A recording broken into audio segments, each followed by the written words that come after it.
Assalamualaikum warahmatullahi wabarakatuh.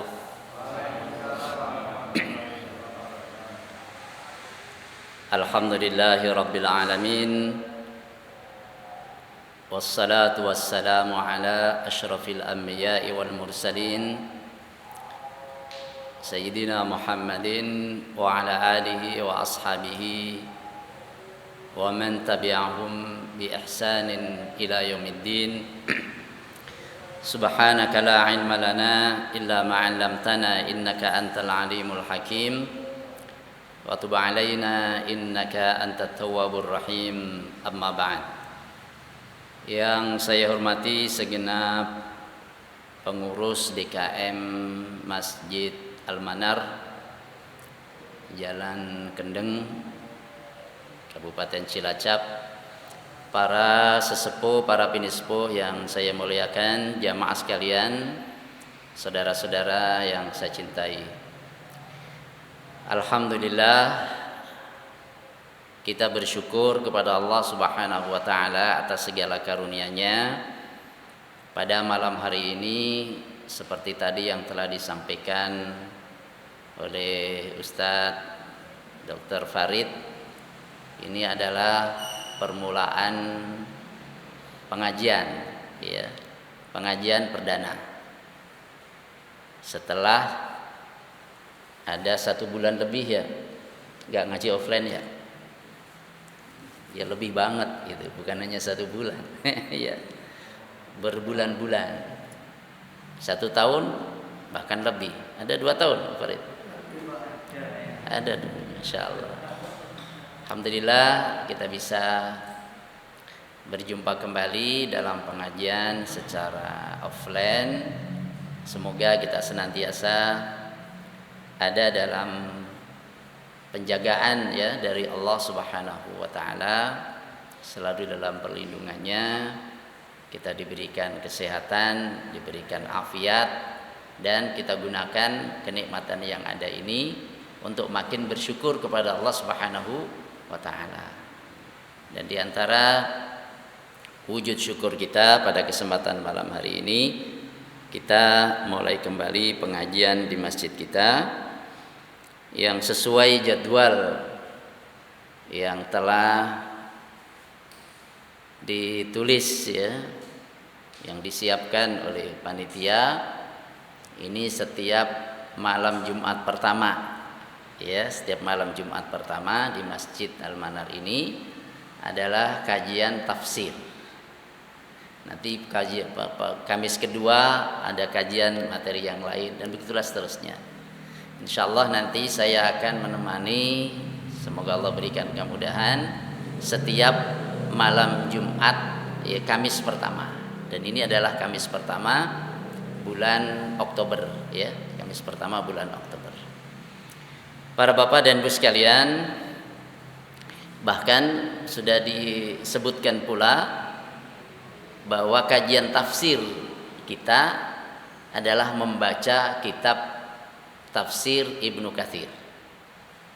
Sementara malam ini belum kita baca tafsirnya, setidaknya kita muqaddimah dulu, ya, pemanasan dulu. Udah lama nggak ngaji offline, ya, perlu warming up, perlu pemanasan. Jadi insya Allah nanti kita akan bahas, kita akan baca dari kitab tafsir Ibnu Katsir. Tafsir Ibnu Katsir itu nanti akan sedikit kita kenalkan. Ada 4 jilid, ya, dalam bahasa Arabnya ada 4 jilid. Insya Allah nanti masing-masing jamaah megang kitabnya, gitu Pak Farid. Megang kitabnya 4 jilid, iya 4 jilid. Kapan bacanya? Kapan selesai? Yuk baca pelan-pelan aja, lama-lama juga selesai. Kalau ternyata sudah dipanggil Allah, lanjutin lagi nanti sama ustadz lainnya, begitu. Setidaknya difotokopikan. Nah, materi yang akan dibahas 1 halaman, 2 halaman. Gak apa-apa, sedikit-sedikit. Ya, semoga dengan begitu, pertama kita lebih akrab ya dengan buku-buku tafsir, kitab-kitab tafsir. Dan secara bertahap pula kita semakin mengenal tentang bahasa Al-Quran, termasuk bahasa-bahasa penafsirannya dari kitab Ibnu Katsir itu. Jamaah sekalian, mungkin pertanyaan yang pertama kali muncul, kajian tafsir itu apa maksudnya? Dan tafsir Ibnu Katsir itu tafsir yang macam apa? Ini kan pertanyaan yang muncul dengan sendirinya ya sebelum kita bahas kan. Ya. Yang pertama, apa itu tafsir? Ya. Tafsir itu secara bahasa artinya al-kashf, menyingkap. Jadi kalau ada sesuatu yang tertutup kemudian kita singkap, itu namanya kita telah melakukan tafsir, telah menafsirkannya. Ada sesuatu yang tidak jelas, yang rumit, kemudian kita jelaskan menjadi gamblang, itu namanya secara bahasa tafsir. Ya. Maka at-tafsiru lughatan al-kashfu, membuka, anil mughatta, dari sesuatu yang tadinya tertutup. Al-bayan, menjelaskan sesuatu yang belum jelas, dengan adanya tafsir ini menjadi jelas, al-bayan. At-tawdih, mirip juga maknanya dengan al-bayan, ya. Menjelaskan, at-tawdih. Ini secara bahasa. Tapi kalau kita mendengar kata tafsir, maka yang dimaksudkan adalah makna terminologinya atau makna istilah. Kalau kita dengar kata sholat, maksudnya apa? Kan macam sholat maghrib tadi, sholat isya, itu kan begitu. Walaupun secara bahasa sholat itu artinya doa. Sholat itu artinya doa, itu secara bahasa. Jadi nanti kalau ada orang bertanya, Mas sudah sholat maghrib? Jawab, maksudnya adalah sudah melaksanakan sholat maghrib yang 3 rakaat itu. Bukan yang dimaksudkan adalah sudah berdoa maghrib. Kalau berdoa maghrib kan doa apa saja. Boleh jadi orang dalam keadaan haid pun tetap berdoa kan. Dianjurkan zikir, dianjurkan berdoa. Tapi belum melaksanakan sholat yang disebut, atau tidak melaksanakan sholat yang disebut dengan sholat maghrib. Jadi ada arti bahasa, ada arti istilah. Tafsir juga begitu, ada arti bahasa. Arti bahasanya tafsir itu apa? Membuka, menjelaskan. Arti istilahnya apa? Nah, ini. Arti istilah tafsir adalah, jadi karena tafsir ini kan ilmu tersendiri, disebut pula dengan ilmu tafsir. Jadi ilmu tafsir itu ilmu ya yang digunakan untuk memahami makna firman Allah. Jadi ilmu yang membahas tentang bagaimana kita memahami firman Allah. Yang dimaksud firman Allah di sini adalah Al-Qur'anul Karim. Jadi tafsir adalah ilmu yang membahas tentang bagaimana memahami Al-Qur'an. Al-Qur'an yang dari surat Al-Fatihah sampai surat An-Nas. Sudah barang tentu ketika menafsirkan ya mulai dari di antara surat yang kita bahas. Apakah mulai dari surat Al-Fatihah atau mulai dari surat apa yang kita pilih, atau secara tematik kita akan bahas tafsir tentang sabar umpamanya, cukup kita ambil ayat-ayat yang berkaitan dengan sabar saja. Kita ingin bicara ayat tentang tentang kepemimpinan, maka ayat-ayat tentang kepemimpinan yang kita, itu namanya tafsir tematik. Jadi tafsir itu ilmu yang membahas tentang bagaimana memahami firman Allah, memahami Al-Qur'an, memahami maknanya. Begitu juga wastikhraju ahkamihi, ilmun yu'rafu bihi fahmu kalamillah, yakni fahmu kitabillah, yakni Al-Qur'anul Karim. Ilmu yang digunakan untuk memahami kitab Allah yaitu Al-Qur'an agar kita tahu artinya. Maka kan itu diterjemahkan kan, ada terjemah-terjemah. Terjemah itu adalah bagian dari upaya kita untuk memahami Al-Qur'anul Karim. Kemudian termasuk dibahas dalam tafsir pula wastikhraju ahkamihi wa hikamihi. Ya. Termasuk juga menggali hukum-hukum apa yang terdapat di dalam Al-Qur'an itu. Ini ilmu tafsir pula. Wa hikamihi, dan hikmah-hikmahnya. Karena setiap hukum yang ditentukan Allah, yang ditetapkan Allah, pasti ada hikmah di balik penetapan hukum tersebut. Jadi itulah pengertian tafsir secara istilah, secara terminologi, yaitu ilmu yang membahas tentang bagaimana memahami kitab Allah yaitu Al-Qur'anul Karim mengambil hukum-hukum daripadanya dan mengambil hikmah-hikmah daripadanya. Yang itu semuanya dalam rangka untuk kita jadikan sebagai petunjuk dalam kehidupan kita. Karena Al-Qur'an diturunkan Allah adalah sebagai petunjuk. Dzalikal kitabu la raiba fihi hudan lil muttaqin. Jadi sebagai hudan, Quran itu sebagai petunjuk. Petunjuk dalam apa saja? Ya dalam apa saja. Jadi jawabannya ada dalam pertanyaan. Quran itu hudan, petunjuk. Ini bentuknya nakirah, indefinite. Ya. Maka ini bersifat umum, petunjuk dalam apa saja. Dalam hal membangun keluarga sakinah ada dalam Quran. Dalam hal bagaimana mendapatkan kehidupan yang penuh berkah ada dalam Quran. Dalam hal bagaimana membangun hubungan internasional ya di antara bangsa-bangsa yang ada.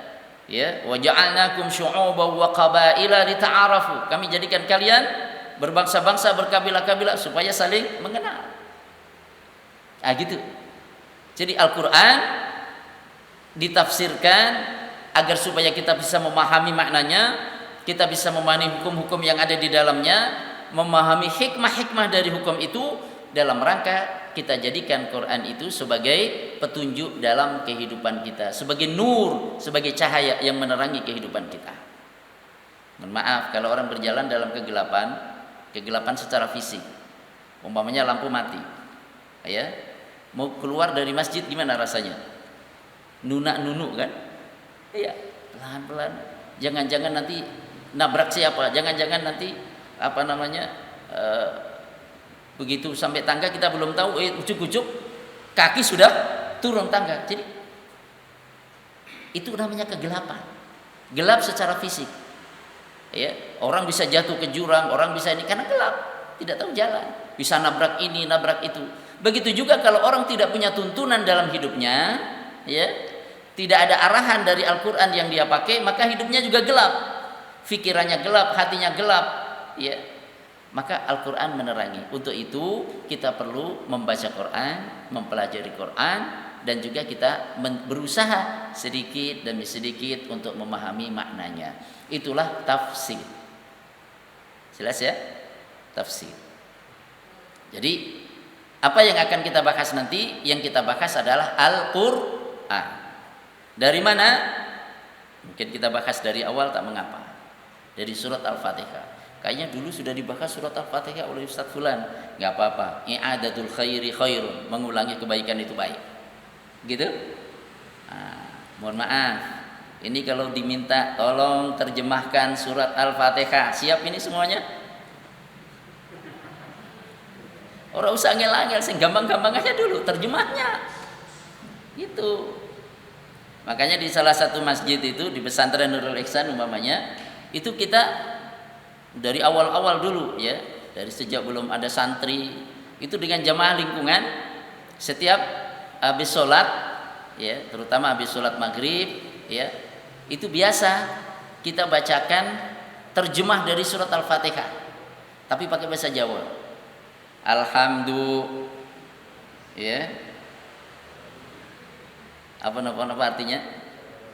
Segala puji kalau bahasa Indonesianya lillahi, milik Allah, Rabbil alamina, Tuhan semesta alam, Ar-Rahmani, yang Maha Pengasih. Setiap hari satu kata. Setiap hari satu kata, alhamdulillah, segala puji. Udah gitu aja. Besok ditambah lillahi, milik Allah. Lama-lama khatam tuh Fatihah. Hafal tuh semua artinya. Masya Allah.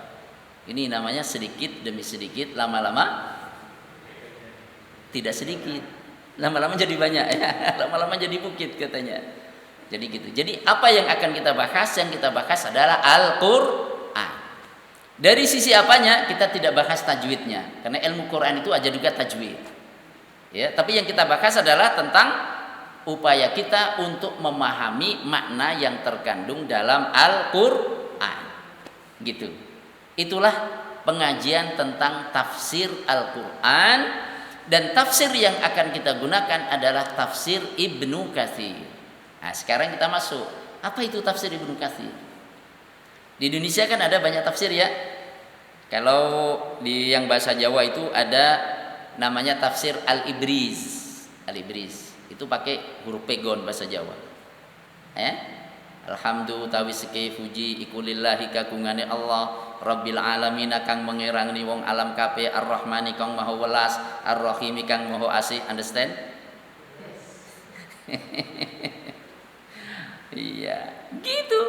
Terjemah, ada terjemah per kata, kemudian terjemah per ayat. Alhamdulillah sekarang juga terjemah macam itu sudah banyak kita jumpai dalam bahasa Indonesia. Ya, tahun 96 dulu waktu pertama kali saya datang ke Cilacap itu ada yang nanya, "Ustadz, ada enggak itu terjemah lafziyah, terjemah per kata? Kita ingin tahulah makna per kata dari ayat yang saya baca." Saya cari, belum dapat itu. Adanya cetakan dari Bandung gitu. Dari Bandung itu terjemah bahasa Indonesia tapi tulisannya huruf pegon. Jadi alhamdulillah segala puji pakai bahasa Arab, pakai tulisan Arab huruf pegon. Nah, ini tidak semua orang bisa mengakses. Alhamdulillah sekarang arti terjemah itu sudah banyak. Ya. Jadi Quran terjemah per kata di samping ada terjemah per ayat. Nah, karena kita membahas tentang tafsir untuk memahami Al-Quran, maka buku-buku yang membantu kita untuk memahami perlu kita baca. Tapi belinya mahal, Ustaz. Mau murah ada. Gimana caranya?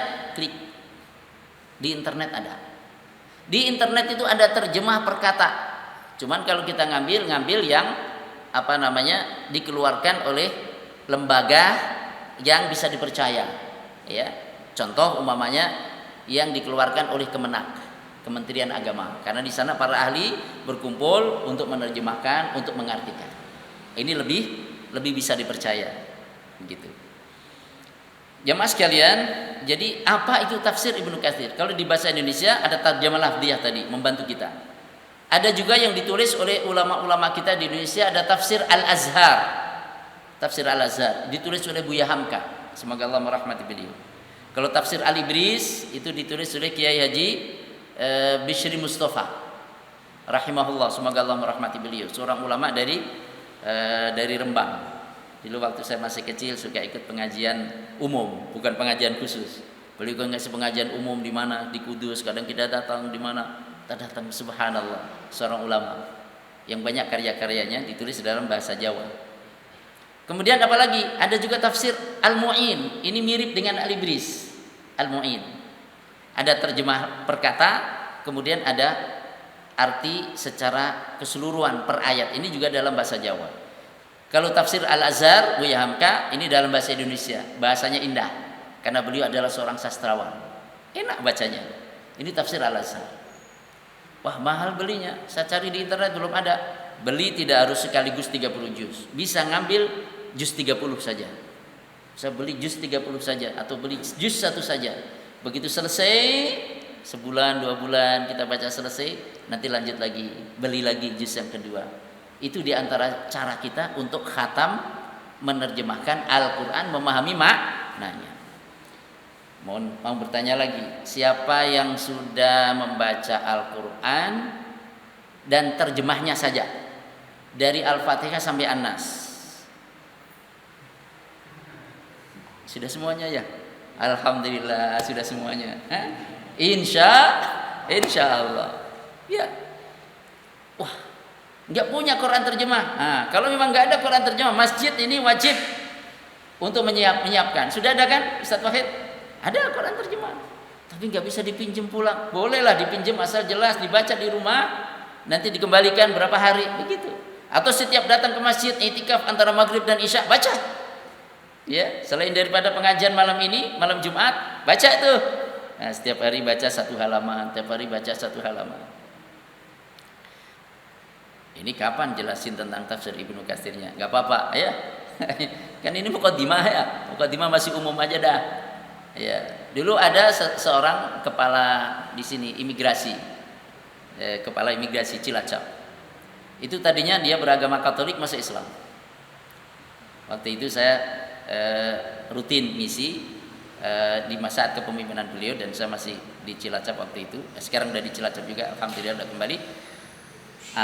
Beliau itu waktu saya pertama kali bertemu belum fasih membaca Quran. Bahkan kalau dikatakan kasarnya ya belum bisa lah, tapi belajar terus sampai bisa nanti baca Quran. Dan setiap hari beliau baca terjemahnya 2 halaman. Ya. Pertama kali saya datang tanya, "Bapak, itu ada Quran di meja kantor Bapak?" "Oh iya Pak, Ustaz, ini setiap hari Quran dalam posisi terbuka." Ya. Itulah yang saya baca hari itu. Jadi halaman pertama dan halaman kedua saya baca. Besok saya buka lagi halaman berikutnya, 2 halaman. Besok saya baca, alhamdulillah sudah khatam lebih dari sekali. Apa yang Bapak rasakan dengan membaca Al-Quran terjemahnya itu? Saya merasakan bahwa setiap persoalan yang saya hadapi selalu ada jalan keluar. Setiap masalah yang ada selalu jalan keluar. Kenapa? Allah berikan hatinya itu, pikirannya tenang, hatinya lapang, pikirannya juga tenang. Karena dekat dengan Al-Quranul Karim. Ini pertama. Yang kedua, keberkahan Al-Quran itu sendiri. Yang ketiga, dari nilai-nilai, dari nasihat-nasihat dalam Al-Quran, ini memotivasi untuk bagaimana menyelesaikan masalah-masalah itu dengan mohon pertolongan dari Allah Subhanahu wa ta'ala. Sampai diceritakan ada persoalan-persoalan pelik, Allah berikan jalan keluar. Nah, itu beliau mu'alaf. Sudah khatam berapa kali? Lebih dari 1 kali. Alhamdulillah, kita kan dari kecil sudah ngaji ya.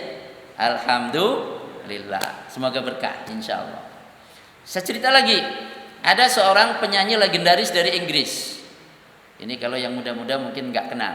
Mungkin yang tua-tua macam saya seumuran kita ini ngerti lah paling nggak, walaupun nggak kenal deket. Itu namanya Cat Stevens. Saya ingat Pak Dr. Farid. Cat Stevens itu masuk Islam tahun 70 sekian, 76an atau berapa itu. Begitu masuk Islam, dia penyanyi legendaris dari Inggris. Setahu saya masih hidup beliau ya. Kemudian ganti nama menjadi Yusuf Islam. Namanya menjadi Yusuf Islam setelah dia masuk Islam. Sebelum dia masuk Islam itu sudah baca Quran khatam. Loh, lah kok iso? Ya bisa. Karena waktu itu dia mencari petunjuk, ini gimana agama saya. Dia sebelumnya beragama Kristen, dia tidak puas, belum belajar bahasa agama Buddha, berusaha baca agama ini agama itu, sampai akhirnya ada yang menghadiahkan the Holy Quran, Al-Quranul Karim dihadiahkan kepadanya dari seseorang yang pulang dari Timur Tengah, beli Quran terjemah bahasa Inggris dan tahu temannya ini sedang haus ingin mengetahui tentang kebenaran, dihadiahkan. Akhirnya dia baca dari awal sampai akhir. Ini belum masuk Islam, sudah baca Quran tamat terjemahnya. Ketika baca pertama kali Bismillahirrahmanirrahim, kan? In the name of Allah, the beneficent, the merciful. Ini Tuhan yang saya cari, pengasih dan penyayang katanya.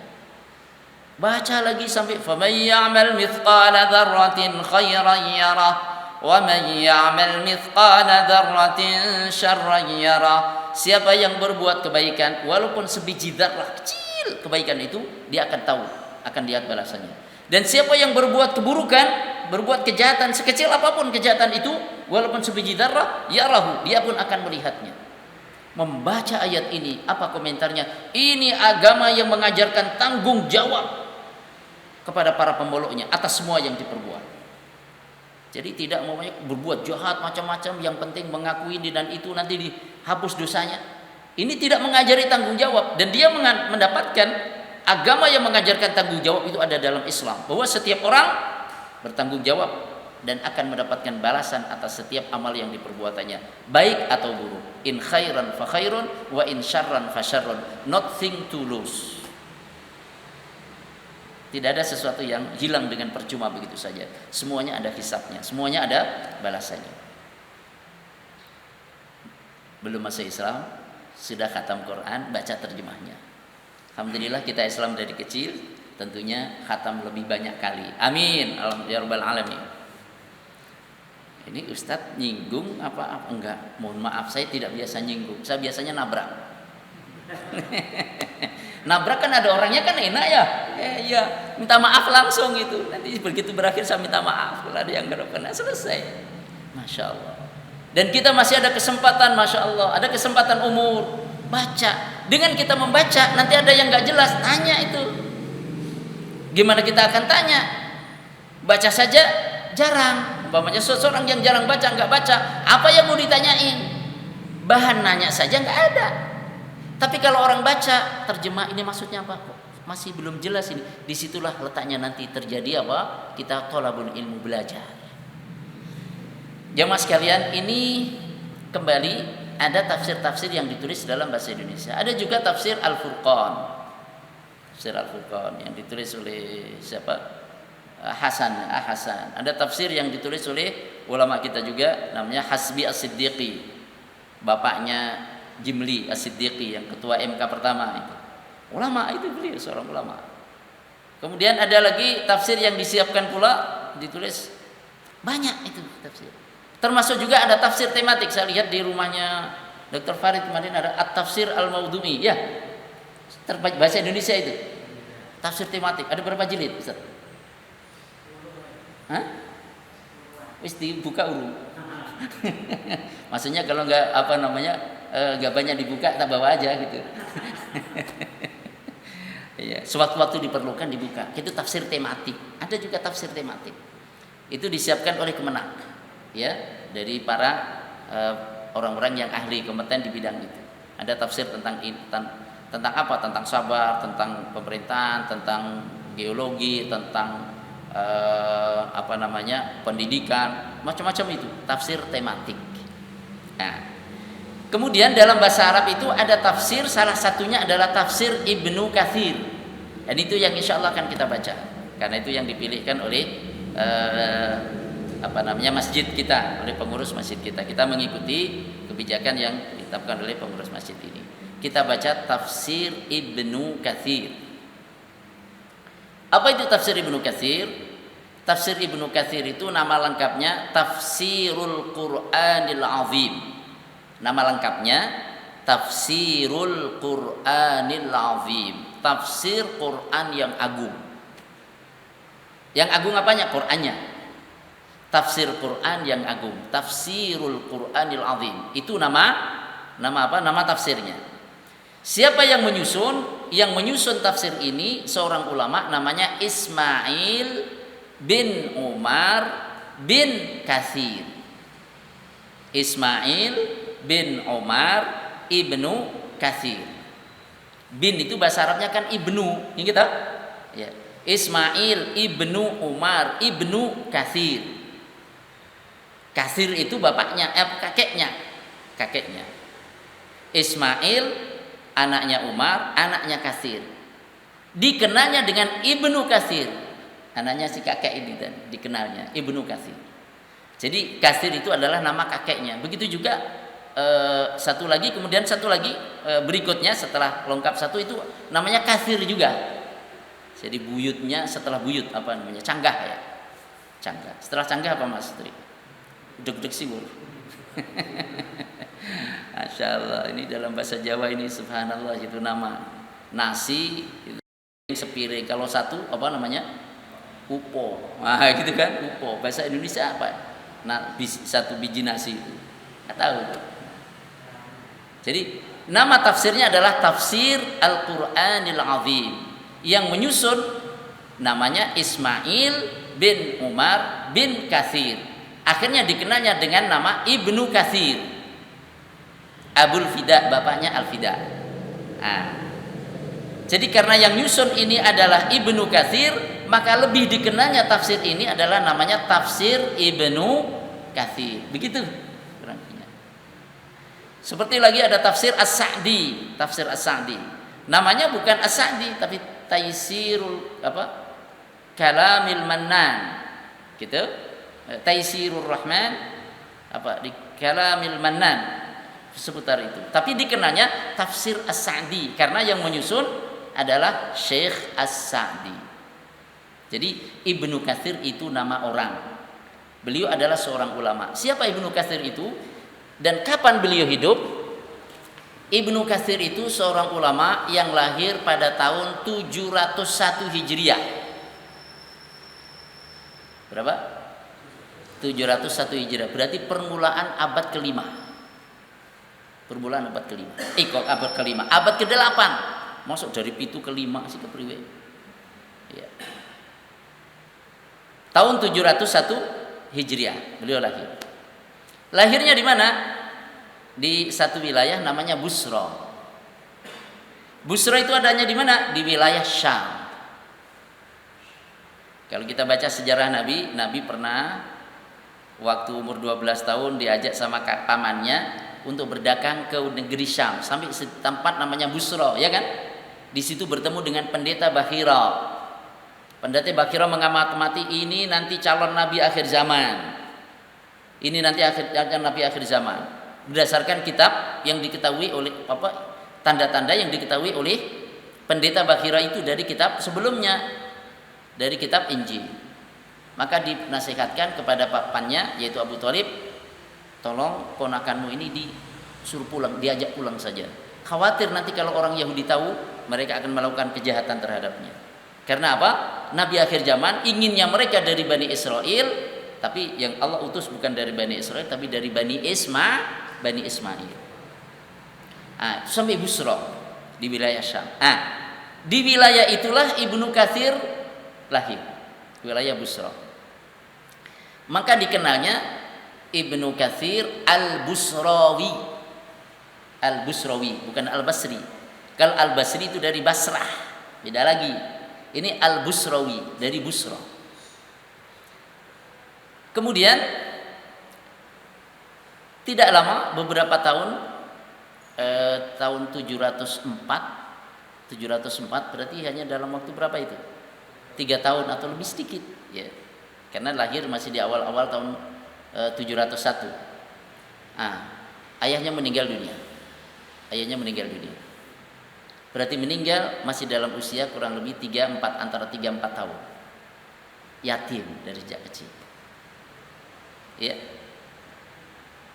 Kemudian siapa yang mengasuhnya? Yang mengasuhnya dan menemaninya, membimbingnya adalah saudara laki-lakinya. Namanya Abdul Wahab, dikenalnya dengan julukan Kamaluddin. Karena peran-perannya dalam menyiarkan agama dijuluki orang Kamaluddin. Namanya Abdul Wahab. Kata Ibnu Katsir mengomentari tentang kakaknya ini, kana li akhan syaqiqa. Beliau Kamaluddin Abdul Wahab ini bagi saya adalah, terhadap saya hubungannya adalah seorang saudara kandung, akhan syaqiqa wa rafiqan syafiqa, ya, wa rafiqan syafiqa, dan dia adalah seorang sahabat, seorang yang menemani saya, syafiqa, yang penuh kasih sayang. Dia sangat sangat sayang kepada saya. Itu kesan siapa? Kesan Ibnu Katsir tentang kakaknya. Dan kakaknya inilah yang membentuk pendidikan pertama yang diterima oleh siapa? Oleh Ibnu Katsir. Karena bapaknya Ibnu Katsir ini seorang tokoh di daerahnya, seorang khatib, ya, seorang ulama di tingkat lokal situ. Sering menyampaikan khutbah, sering membina masyarakat. Maka Ibnu Katsir kecil ini sering mendengar cerita tentang ayahnya. Sering mendapatkan informasi tentang apa yang disampaikan oleh ayahnya melalui orang lain. Oh, bapakmu dulu menyampaikan begini. Oh, bapakmu dulu begini. Sehingga Ibnu Katsir ini menyadari betapa bapaknya ini dimuliakan oleh masyarakatnya karena punya ilmu. Itulah yang kemudian mendorong ia bagaimana untuk mempelajari ilmu. Ini dari kecilnya begitu. Kemudian ia diajak pindah kakaknya ke Damaskus. Maka julukan Ibnu Katsir, sebutan Ibnu Katsir nisbatnya di samping disebut Busrawi, disebut pula Ad-Dimashqi, Damaskus. Jadi Ibnu Katsir Al-Busrawi Ad-Dimashqi. Karena apa? Dari Busra kemudian dia diajak oleh kakaknya ke Damaskus melanjutkan pendidikannya. 11 tahun hafal Al-Qur'an, kemudian mempelajari qiraahnya yang lain, ya, bukan hanya satu qiraah. 18 tahun hafal kitab At-Tanbih dalam mazhab Syafi'i. Kecerdasannya tinggi, hafalannya kuat. Begitu? Itu di Damaskus sampai menjadi seorang ulama di sana. Karya-karyanya banyak. Antara lain karyanya adalah tafsir Al-Qur'anil Azim yang insyaallah akan kita bahas. Apa karya yang lainnya? Ada Al-Bidayah wan Nihayah. Al-Bidayah wan Nihayah. Beliau juga menulis tentang Fadhailul Quran. Al-Bidayah wan Nihayah ini sejarah, tentang sejarah dari nabi-nabi terdahulu, terus sampai sejarah Nabi Muhammad, sampai sejarah umat Islam, sejarah dunia waktu itu juga, sampai abad beliau, di mana beliau hidup. Itu dalam kitab Al-Bidayah wan Nihayah. Sudah masuk waktu Isya. Itulah Ibnu Katsir. Bagaimana metode Ibnu Katsir di dalam menafsirkan ayat-ayat Al-Quran? Itu pertanyaan yang insya Allah nanti tolong diingatkan, kita bahas pada pertemuan yang akan datang, sekaligus nanti kita baca kitabnya. Jadi metode yang dipakai Ibnu Katsir dalam menafsirkan Al-Quran macam apa? Insya Allah menjadi bahasan berikutnya. Barakallahu fikum, semoga bermanfaat. Aku qouli hadza, astaghfirullahal azim li wa lakum. Assalamualaikum warahmatullahi wabarakatuh.